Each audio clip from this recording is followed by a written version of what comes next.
women who carry high caregiving loads invest at lower rates, and they don't review their portfolios as frequently. And this isn't because they aren't interested. It is bandwidth. You can't think long term when you feel like you're just operating in triage all the time. Welcome to the PowHERHouse podcast for founders and leaders, scaling smart and thriving without burnout. I'm Nicole Overcamp. Stay with me here and let's get better together. All right, my powerhouses. We are going to talk about invisible labor today. You know, that thing that we all do that nobody recognizes, but it's expected of us, and it is probably costing you quite a lot of business growth. It's stunting your ability to build wealth quicker, and let's be real, a lot of the time it stresses us the fuck out. So I am going to walk through what this cost is, what it looks like, the thing that you're feeling, the thing that your employees are probably feeling, and some solutions. Because if there isn't a solution, if we can't close this gap, make a change, or do something more positively, then what's the point? Right? And for those of you who don't know me, I am Nicole Overcamp, a financial advisor, and I have owned a financial planning company for women for not 18 years. I've been in the business about 18 years, but since 2012, I have owned a company for women, serving women, having hundreds and hundreds of conversations. And in those conversations, it's not just the financial planning we're talking about.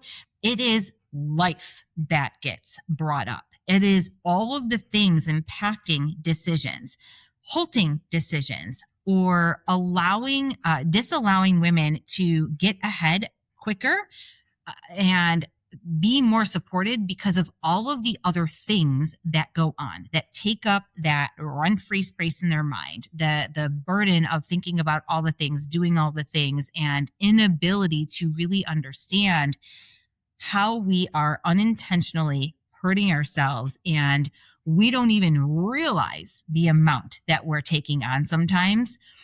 And it is so important to be able to not only unpack that, but then understand, like, we don't have to do it all. And why do we put so much pressure on ourselves? And how can we do this better, differently?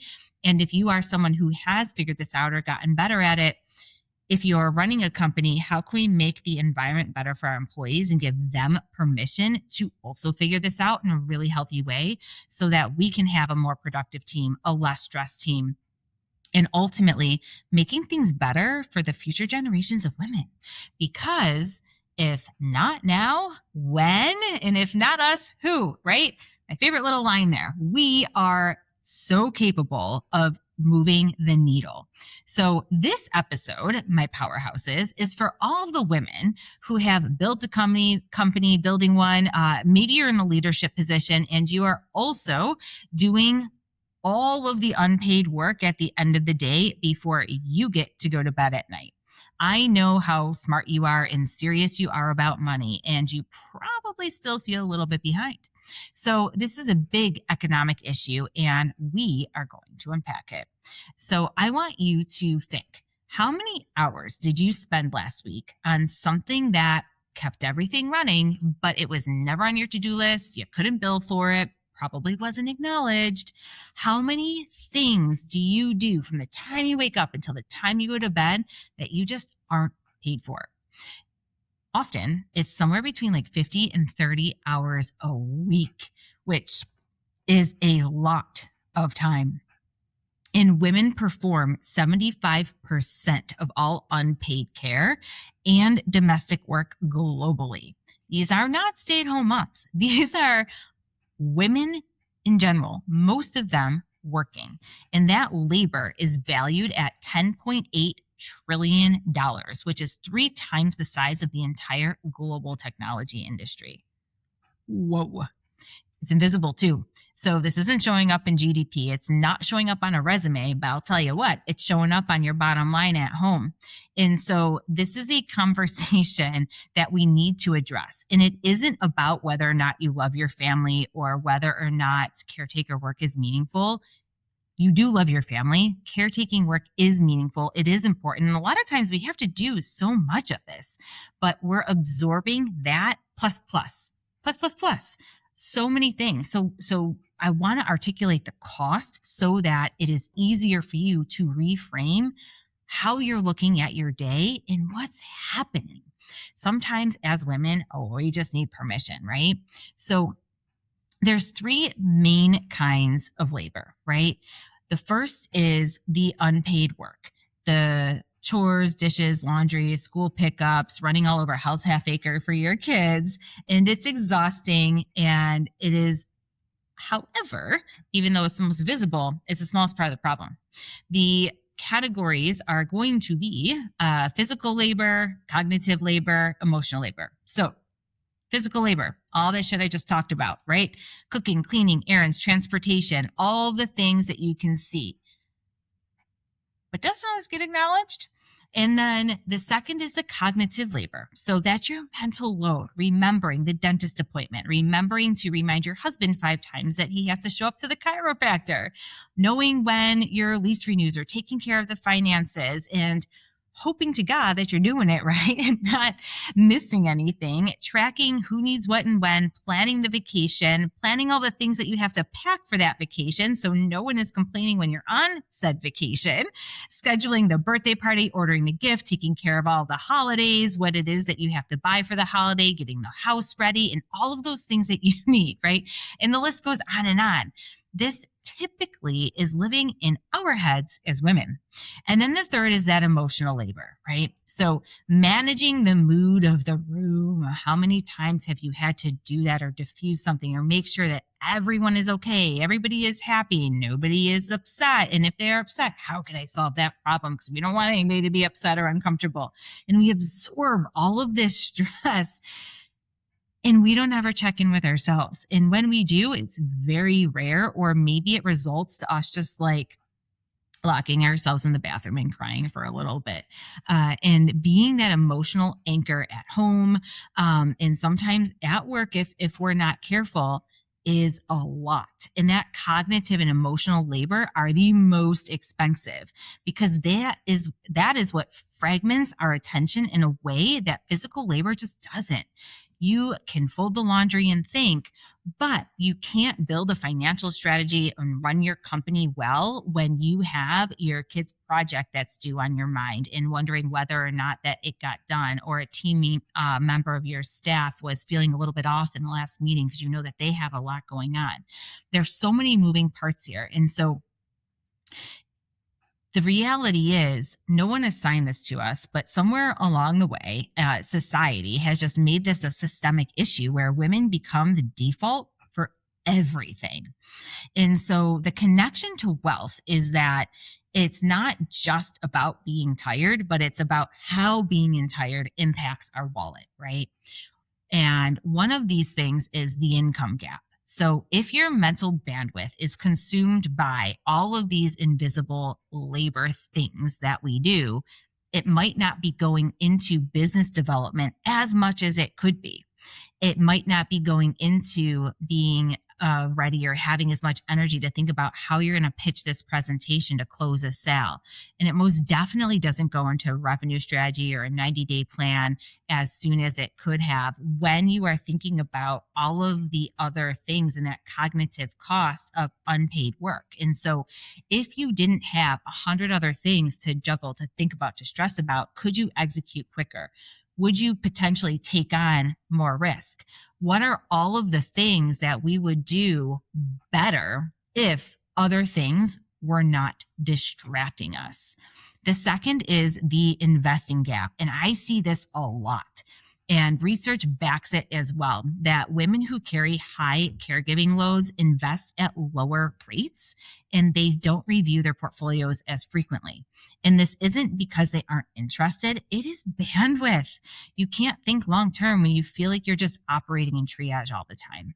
And the third is the risk gap. So when you are in the financial or when you are the financial backstop for everyone around you, your household, your children, your aging parents, a lot of the time, also your team, and if you're like, oh God, I'm like responsible for 20 mouths. And if I make the wrong move, or if I can't weather the storm or a recession, I'm in trouble. And so is my family and everybody else. And so much of the time, that makes our risk tolerance shrink.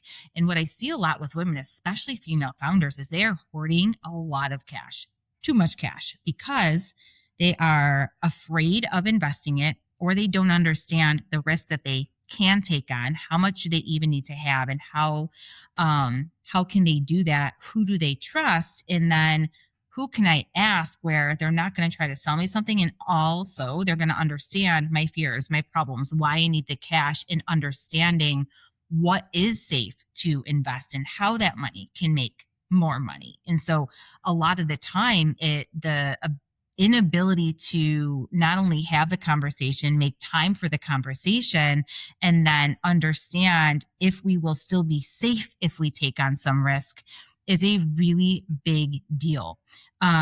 So that is a huge thing that really stops or prevents women from building wealth quicker, because if your money is earning 0 or 3% versus 5, 6, 10%, right, with compound growth, it's a big difference over, a couple of years, and make that 10. And so the fourth is the scalability gap. So, business growth requires vision, strategy, mental space. And it's not that women aren't scaling businesses, and it's not that they aren't doing the strat planning that I talked about before. We are absolutely doing all of this stuff, and we're fucking crushing it. Like, we are doing an awesome job. But the point here is that a lot of the time, we don't always have the mental space to do it as quickly as we would like. Or sometimes we're not taking as much time as we need to put the right butts in the right seats and have a thorough process or make really good financial decisions, because we are so exhausted by the time they're solving some of these problems that we're making decisions like we're putting out a fire. And women do tend to be a lot more thoughtful and strategic, but sometimes it takes us way longer to land that plane or close that deal or work on this stuff because of all the other things that we have going on in the background. And so, and this is some math too that I think will help drive home the point of why it's important to look at all the things that you're touching and how we can change it. So if you have a couple, let's say 20 hours a week in unpaid labor, and maybe for some of you it's half because you maybe don't have kids or aging parents, whatever the case may be. Let's just call it, though, for an example, 20 hours. And if you're someone who at a minimum is earning $200 an hour, if you were to multiply $200 an hour times 20 hours, that's $200,000 a year of unpaid stuff. And more importantly, that is probably a lot of stuff that you can convert to more profitable things, and converting your hour to or your time to earn that money, if we just think about things differently. It's a significant number when you start to add all of that up and then compounding it.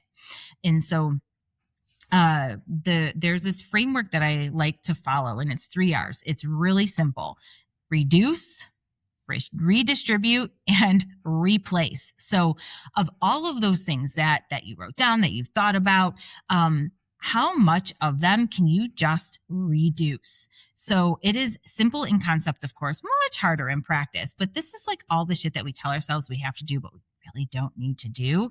And so, are you making your meals from scratch every night for your family because you feel like that's what makes you a good wife or a good mom? Does your house have to be spotless all the time and you're the one cleaning it, or you're making those homemade cupcakes from scratch for, the kids' school party or whatever the case may be, because you feel like that's what makes you a really good mom? But nobody cares about that, by the way, or having homemade things that you're bringing to book club versus just like grabbing a bottle of wine from the store. Whatever that is that you're putting on yourself, this is your time to think about how many things are you doing that are kind of unnecessary in this season of life, and can you reduce the amount of work that you're doing there? Which means permission to hire a housekeeper, someone to clean your home. Maybe you're going to have someone also like cook you some shit, or get a meal prep service. There are meal prep services that they're fantastic. They're actually relatively inexpensive, from like $8 a meal. And some of them will also do family style stuff. So think about where you can just make your life easier. Who can you hire to replace this work? And also, do you have to make that thing from scratch? Can you just grab something that's pre-made or from the store? Just because you grew up watching your mom do it doesn't mean that you need to do it. So think about those things in your life that you can reduce. Next is redistribute. So this is really hard if you're high achieving type A control freak like me. And nobody does it better than you. I know, but I can promise you somebody doing it like 80% as good as you is better than you doing it yourself. And this does require letting go of that idea that it is easier to just do it yourself. It is not easier. It is faster. There is a difference. And I used to do this all the time. Like I would stress myself the fuck out on weekends with everything that I had to do on my one day, my one time off. And my husband would even say, like, can I help you? Like, what can I do? And I say, yeah, you can't do anything. You can't handle it. Like you can't go to the grocery store because you're going to get the wrong yogurt brand. Like, and I always said like, it's easier for me to do it myself. And it's like, wait a minute. Like, what am I like, what? Yes, he is a grown-ass man. He can go to the grocery store for me and I will take photographs and screenshot the actual yogurt that I want so he can't fuck it up. And, like why do we take that on? And so redistribute is not asking for help, but it is implying that you are actually going to like shift a task to someone who will own it forever. So what I mean by that is you're redefining roles. So redistribution isn't, again, it's not asking for help, because if you're just asking for help, it's kind of like, just this one time, can you do it? Right? It is having a conversation, probably with your partner, your kids, maybe it's a team member, whatever. But saying, hey, moving forward, I need you to own this. Moving forward, this is just your job. I can't do it anymore. I don't have the bandwidth. Be clear and have that really good upfront conversation. I have had so many of these conversations with my husband, and fortunately, he rolls with it. And sometimes, because he's a man and he can't handle like more than one thing at a time, he'll come home from work and like, God forbid I ask him to do something while he's doing something else, and so once in a while he'd be like, I did the chickens, I did the dog, I put the laundry away, and now I'm doing the dishes and you don't do anything. And I'm like, well, I kind of like pay our bills, I have this thing like a company I run, but it's just him venting, of course. But I joke with him. I said, well, that's your job, and it is his job. It is his job to do those things around the house. And I feel zero remorse and guilt that he is doing it, because I am doing so many other things. And I will let him vent it out. I will thank him for doing those things. I will tell him I appreciate it. And I will say, still your job. Keep doing it. I am not helping and taking that back.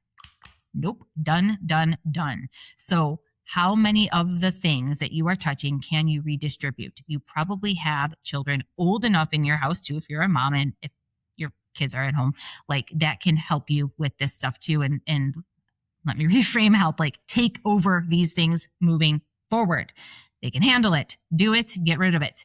And the third R is replace. So this is what you want to think about, like running a really specific calculation and taking, maybe a task on your list and just figuring out like, man, like what would it cost to replace and pay someone else to do it? So this could be hiring a personal assistant. It could be doing things like, where can you buy back your time? And I actually said this earlier, in the reduce phase of the things that you're taking out, but like not making the homemade meals and shit, but this is more so like replacing. And so, again, in line with the hiring the house cleaner, can you do Instacart? Can you get lawn care? I mean, hopefully, God, you're not cutting your own lawn and you can do that. And like, this is not luxury stuff, you guys. It is an investment. It is an investment to get a better return on your time. And if you can earn $200 an hour, you can pay somebody else 20 or 40 bucks an hour. That is a really good arbitrage on your money and your peace of mind. So you can take 4 hours of what it took you to do something, give that 4 hours to somebody else, go work for 1 hour and like take a nap. I don't know, whatever that is. So what can you reduce? What can you redistribute? What can you replace? Start thinking about that. And next is stop being the default at work. So how often are you the bottleneck? How often are people coming back at you, your team, and anytime that there's a problem, you're the default.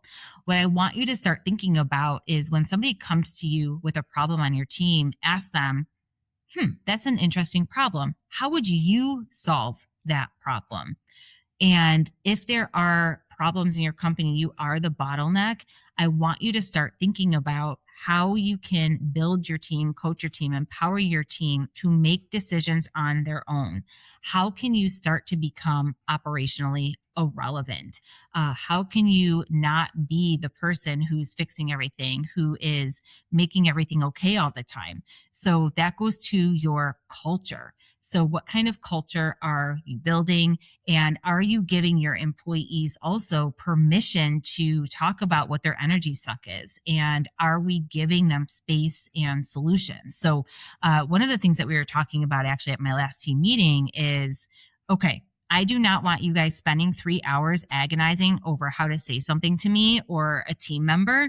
Can we agree to have the culture of just verbal vomit? Let's get it out, and then we'll reverse engineer and unpack how to solve it. I don't want anyone taking up mental space of hours figuring out how to type the right email to a colleague with a problem that they have, or agonizing over whether they should say something or not.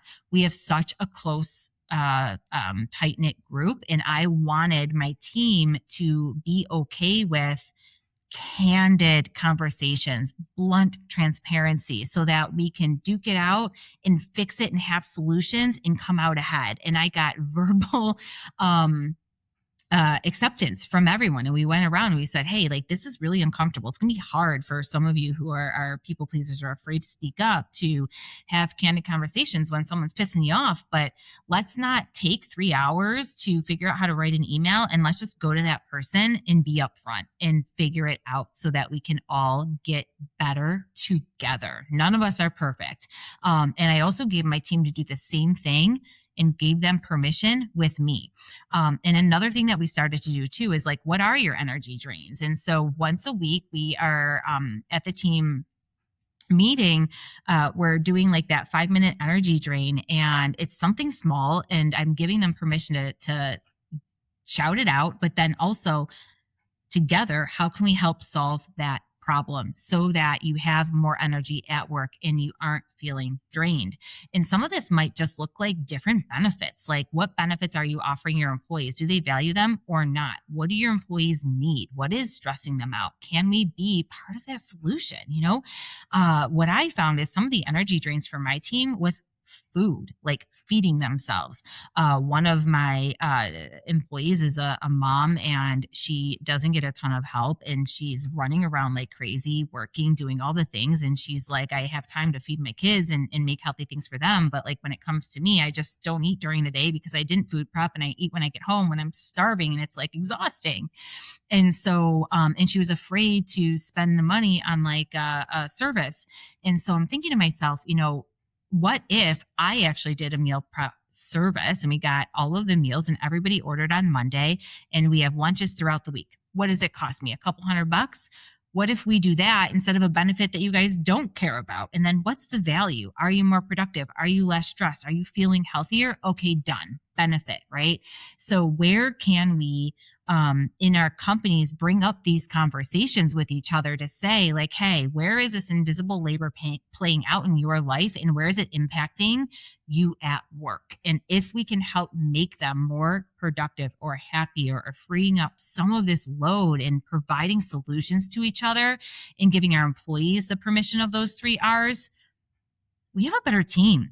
And this is also how we change the dynamic. We shift and move the needle to be able to do all of this, and not continue to have the problem that we have.